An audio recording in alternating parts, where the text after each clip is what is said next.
What made you Mhm. decide to go for celebrities versus just, I guess, general people, general population?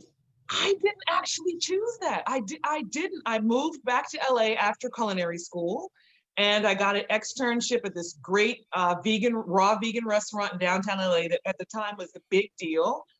And I started working with somebody who was doing meal delivery, and Oh, she was working with all these athletes and stuff, and she was so not impressed with them, and she was like, oh, this Laker called and he needs such and such, and I just can't do it. I've got too much going on.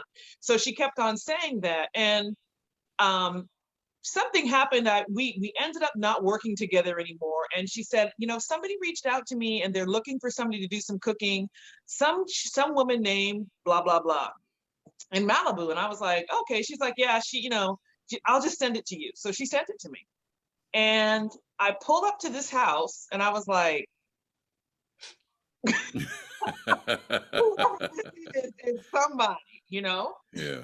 And she was having some issues with her health, so she wanted a macrobiotic cook, and that's one of the things I was trained in macrobiotic, Ayurveda, raw vegan. So I opened the door, and she kind of looked familiar, but I couldn't really place it, and I didn't want to be obvious. I was trying to figure out who she was. So I went inside and I cooked, and she's like, "Oh, I want you to come back and give me lessons." And I found out that her husband is one of the few Black billionaires in the United States of America, wow. Robert Smith. Oh, And okay.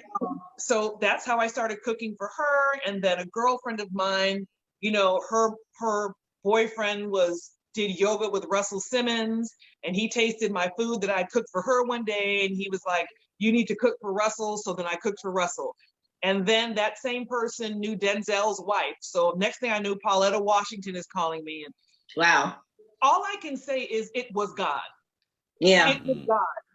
There's no way that I could have manipulated that situation. And even with who I'm working with now, I just got a phone call one day, and they thought that I was still in LA and they had another opportunity for me. And they're like, "Oh, such and such is in Savannah shooting a film. Are you interested?" And I was like, "I live in Atlanta. That's like 4 hours away. How could I even make that happen?" And the Mm. was like, I think you might want to do this.